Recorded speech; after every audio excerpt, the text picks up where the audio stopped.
Good morning बच्चों, मैं जितेंद्र कुमार शर्मा स्वागत करता हूं आपका आज की कक्षा में। आज की कक्षा में बच्चों हम पढ़ने वाले हैं कक्षा 5 की पर्यावरण अध्ययन की पुस्तक अपना परिवेश का 15वां अध्याय, जिसका नाम है जब चाहें तब खाएं। प्यारे बच्चों, इस पाठ के 5 भागों का अध्ययन हमने पिछली कक्षाओं में किया, जहां हमने ये समझ बनाई कि कैसे भोजन को, जो जल्दी खराब होने वाला भोजन है, उसको संरक्षित किया जाएगा। यानी हमने क्या सीखा, संरक्षण की अनेक प्रकार की जो अलग अलग विधियां हैं उनके बारे में हमने समझ बनाई। साथ ही साथ बच्चों हमने ये भी जाना कि कौन से ऐसे पदार्थ होंगे जो जल्दी खराब हो रहे हैं, कौन से ऐसे खाद्य पदार्थ हैं जिन्हें लंबे समय तक सुरक्षित किया जा सकता है, इनके बारे में भी हमने विस्तार से समझा है। और बच्चों हमने सबसे महत्वपूर्ण बात दादाजी से यह सीखा कि हमें भोजन को जूठा क्यों नहीं छोड़ना है, क्योंकि इससे अनाज की बर्बादी होती है तथा भविष्य में हमारे सामने खाद्य संकट उपस्थित हो सकता है। तो बच्चों इतना सारा ज्ञान प्राप्त करने के बाद में आज की कक्षा में मैं आपको सिखाऊंगा एक चटपटा सा चूरन बनाना। तो चलो बच्चों जानते हैं, आओ चटपटा चूरन बनाएं। ये चूरन काहे का होगा, इसको बनाने का कौन सा तरीका है, इसके बारे में बच्चों आज की कक्षा में हम चर्चा करेंगे। तो बच्चों यहाँ देख करके आप अनुमान या अंदाजा तो लगा पा रहे हैं ना कि आज हम आंवले का चूरन बनाना सीखेंगे। तो चलो बच्चों जानते हैं ये चूरन बनेगा कैसे।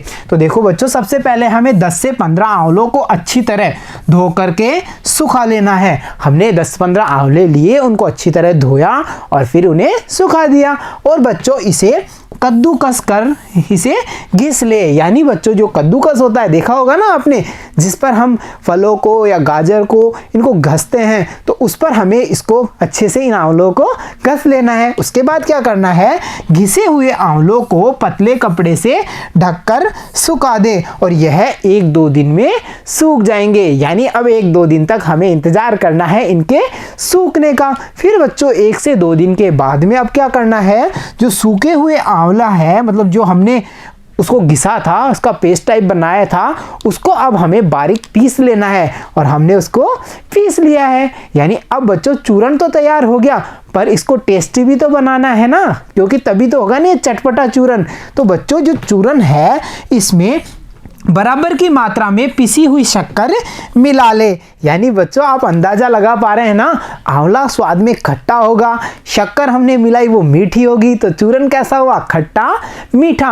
और बच्चों हमें और इसका टेस्ट बढ़ाना हो तो क्या कर सकते हैं, तो देखो चाहो तो इसमें नमक और पिसा जीरा भी डाल ले। यानी बच्चों देखा कितना टेस्टी हो गया। इसमें हमें नमकीन स्वाद भी आएगा, जीरे का चटपटा स्वाद भी आएगा, आंवले का खट्टा स्वाद भी मिलेगा और साथ ही साथ शक्कर का मीठा स्वाद भी हमें इस चूरन में मिलने वाला है। और हमारा जो चूरन है वो तैयार हो चुका है। अब बच्चों इस चूरन का आनंद साल भर ले। यानी बच्चों आप ये समझ पा रहे हैं कि इस चूरन में हमने क्या किया है, कौन कौन सी विधियां उपयोग में ली है। देखो हमने इसमें पानी नहीं डाला ना, साथ ही साथ हमने इसमें नमक शक्कर का उपयोग किया है, जिसके कारण बच्चों ये साल भर तक खराब नहीं होगा। और साथ ही साथ आपने देखा होगा जो आंवले हैं उनको हमने धूप में सुखाया है। तो हमने ये जाना था ना, धूप में सुखा करके नमक व शक्कर का उपयोग करके हम वस्तुओं को साल भर से ज्यादा समय से उपयोग कर सकते हैं। तो हमने इस चूरन में उन सारी विधियों का उपयोग किया है। तो हम क्या कह सकते हैं कि जो ये चूरन होगा वो हमारा साल भर तक चल जाएगा आराम से और ये खराब नहीं होगा। तो देखा बच्चों हमने क्या समझा और क्या सीखा, हमने जाना कि चटपटा चूरन कैसे बनाया जाता है। तो चलो बच्चों अब समय है कि जो पूरा अध्याय है हमारा, यानी जब चाहें तब खाएं, इससे अब तक हमने क्या क्या सीखा है। तो चलो बच्चों एक नजर डालते हैं हमने सीखा पर। देखो बच्चों हमने अध्याय से जाना कि भोजन के खराब व दूषित होने में सूक्ष्म जीव उत्तरदायी होते हैं। यानी बच्चों हमने यह जाना था कि नमी, ताप, वायु के कारण भोजन में सूक्ष्म जीव पैदा होते हैं और उन्हीं सूक्ष्म जीवों के कारण ये भोजन खराब हो जाता है। तो हम कह सकते हैं ना कि भोजन को खराब या दूषित करने में इन सूक्ष्म जीवों का बहुत बड़ा हाथ होता है। तो बच्चों आगे हमने क्या सीखा, हमने ये सीखा कि बाजार में बिकने वाली खाद्य सामग्री में पौष्टिकता नहीं होती, क्योंकि बच्चों बाजार में जो खाद्य सामग्री बनाई जाती है उसमें निर्मित कच्ची सामग्री या उसके निर्माण में जो उपयोग में ली जाती है वो कच्ची सामग्री अच्छी मात्रा में, या हम कह सकते हैं कि उसकी जो क्वालिटी होती है, उसके गुण होते हैं वो उचित नहीं होते, क्योंकि वो मुनाफे पर आधारित होती हैं, उन्हें तो मुनाफा चाहिए ना। इसलिए हम कह सकते हैं कि बाजार में बिकने वाली खाद्य सामग्री में पौष्टिकता की कमी होती है या वो पौष्टिकता युक्त नहीं होती। साथ ही साथ हमने ये भी सीखा कि जितनी आवश्यकता हो उतना ही खाना थाली में लेना चाहिए। इससे क्या होगा, इससे भोजन व्यर्थ ही बर्बाद नहीं होगा, यानी जूठा भी नहीं जाएगा। इसलिए हमें जितनी आवश्यकता हो उतना ही भोजन थाली में लेना है। और हमने ये भी जाना कि खाद्य पदार्थों को अलग अलग प्रकार से संरक्षित किया जा सकता है। हमने जानी थी ना इतनी सारी संरक्षण की विधियों को, तो हम कह सकते हैं कि जो खाद्य पदार्थ है उनको अलग अलग विधियों के माध्यम से संरक्षित या सुरक्षित किया जा सकता है। तो प्यारे बच्चों, देखा आपने आज के इस अध्याय से हमने कितना सारा ज्ञान प्राप्त किया। तो अब समय है कि हमने क्या जाना, क्या समझा, उसे बताते हैं। तो चलो बच्चों शुरू करते हैं। जाना समझा अब बताइए। देखो बच्चों, हमसे पूछा है कि खाद्य पदार्थों को संरक्षित रखने के लिए आवश्यक 3 वस्तुओं के नाम लिखिए। यहाँ बच्चों हमें लिखने हैं उन 3 वस्तुओं के नाम जिनका उपयोग करके हम खाद्य सामग्री को लंबे समय तक सुरक्षित या संरक्षित कर सकते हैं। तो हम किन्हीं भी 3 वस्तुओं के या 3 सामग्री के नाम बड़ी आसानी से लिख सकते हैं। तो हम क्या लिख सकते हैं, देखो, खाद्य पदार्थों को संरक्षित करने के लिए आवश्यक 3 वस्तुओं के नाम निम्नलिखित हैं। और वो तीनों वस्तुएं आप यहाँ देख सकते हैं, जैसे नमक, सिरका, शक्कर या रासायनिक परिरक्षक। इनके द्वारा हम भोजन या खाद्य सामग्री को लंबे समय तक संरक्षित या सुरक्षित कर सकते हैं। तो चलो बच्चों, अब देखते हैं हमारा आज का अगला प्रश्न।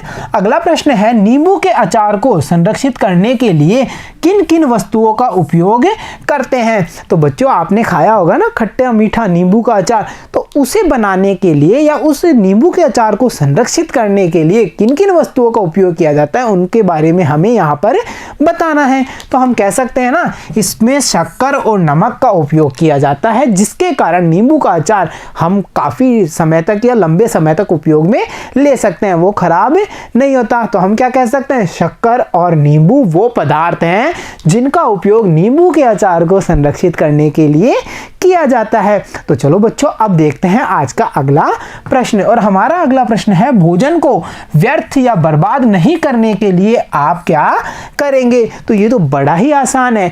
हम ऐसे तरीके अपनाएंगे जिससे भोजन की बर्बादी बिल्कुल ही ना हो। और वो कौन कौन से तरीके होंगे, देखो, भोजन को व्यर्थ या बर्बाद नहीं करने के लिए हम भोजन आवश्यकता अनुसार ही लेंगे और जूठा नहीं छोड़ेंगे।